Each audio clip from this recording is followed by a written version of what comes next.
Hello and welcome to another Gundam Battle Operation 2 featuring the Gouf.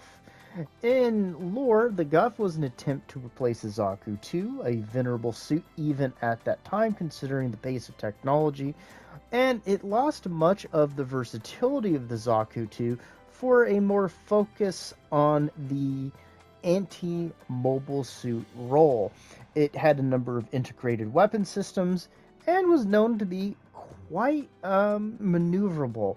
It was very popular with senior personnel, but many lesser personnel found it difficult to use and lacking in many regards. This is one reason we ended up with the Gouf Custom, which was an attempt to fix the integrated weapon systems and expand the unit's capabilities.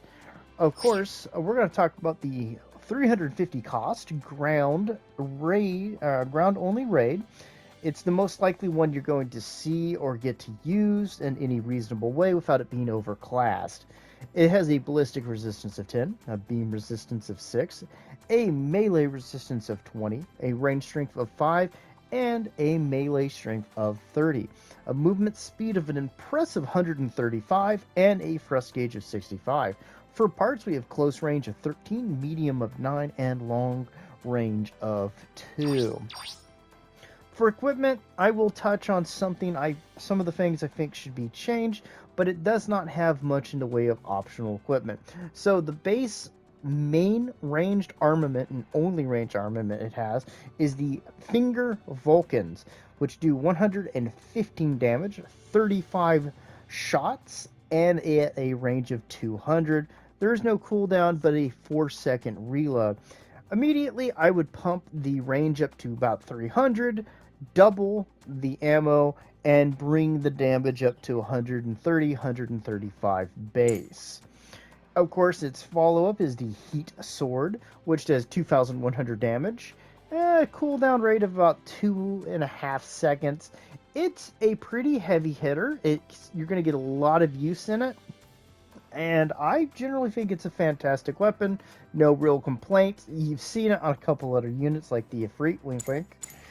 Then we have the Heat Rod, which does 1,500 damage. It has a decent amount of range, and most people are going to use it for its downstrike, where it raises its arm and then slams it down for a fairly high amount of damage. But I would say, do not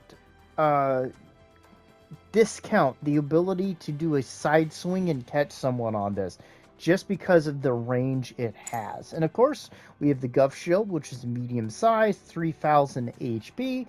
It's nice to have. For skills, we have High Performance Balancer level 1, Melee Combo Controller level 2, Maneuver Armor level 1, Leg Shock Absorber level 2, Assault Booster level 3, and Anti-Blast Stabilizers. Now, I think the Gouf is a good unit, but it is having, well, let's just say it's noticeable its trouble it's having in terms of the game with what's been brought to the field. Red Rider, Neuro Trainer. Just saying, the things I would change are two fairly simple ones.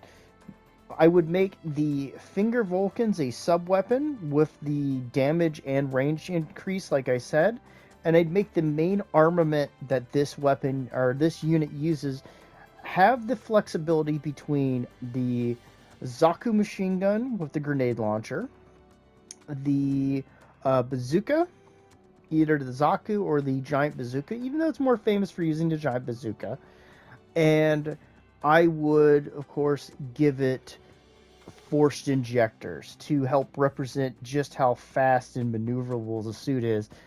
Beyond that, I think it's fine, and I don't want it to be overpowered, but I think the increase of a weapon that you can use to get a stagger on someone would be good.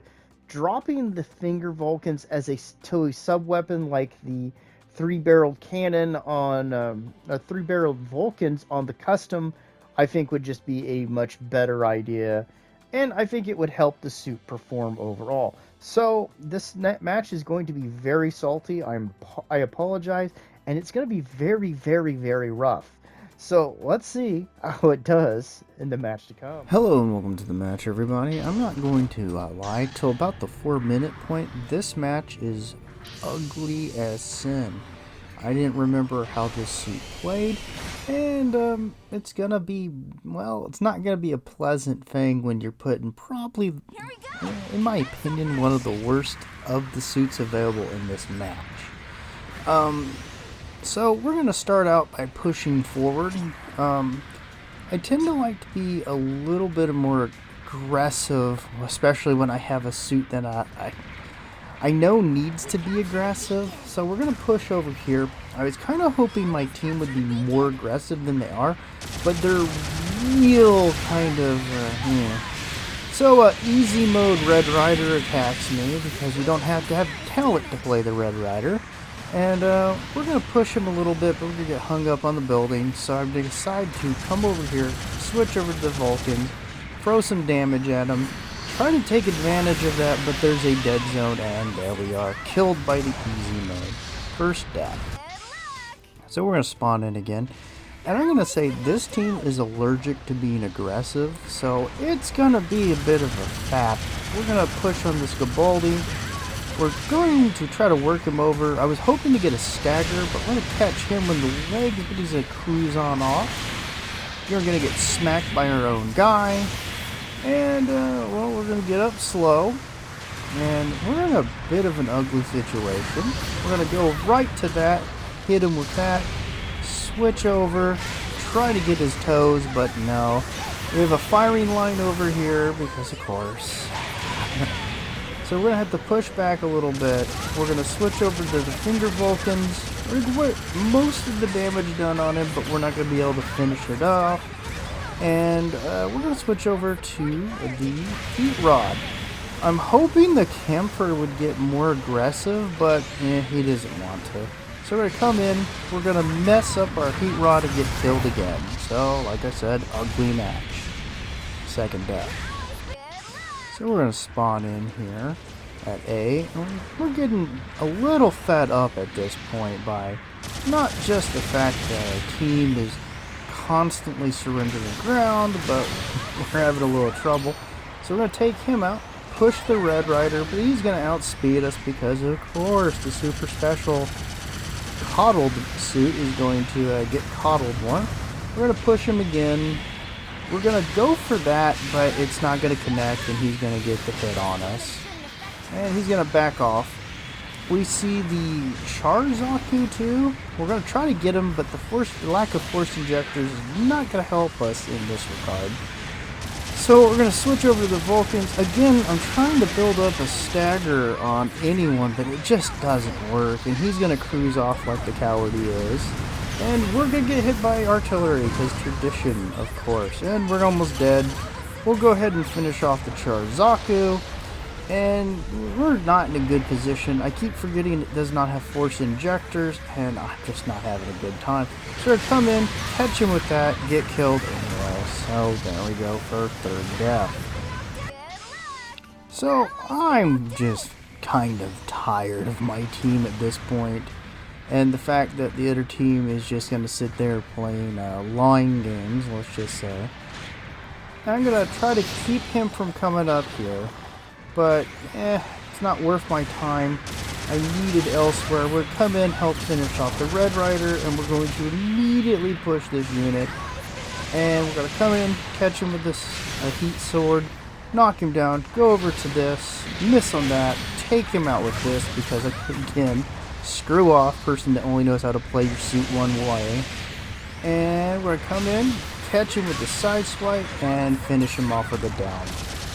We're going to try to come in and help number 3. He's getting pushed. We're going to come in with Heat Rod, knock him down immediately. Then we're going to come in, push Charzaku, knock him down, switch over, finish him off with down strike from the Heat Rod. And, you know, at least we've gotten something going now. We kind of remember it. But never remember to let your team go off and do its own thing. They will fail you every single time. Red Rider comes in. We're going to get him with the Heat Rod. We'll come in, but we're not going to be able to follow up fast enough. And the other GPO knows how only to use the minigun. You can see this because he never actually fights anyone. We're not going to get that heat rod. We're going to come in, not get a counter because, of course, we're going to finish him off with the sword. The Gouf Jaeger is going to move in. Don't know why he did that. And again, that unit is literally only going to use the minigun because it's all he knows how to do. Because we get finished off. So we're going to spawn in again. We don't see anyone. There's one guy fighting it out over here. Yet somehow the team can't finish him off in any reasonable amount of time.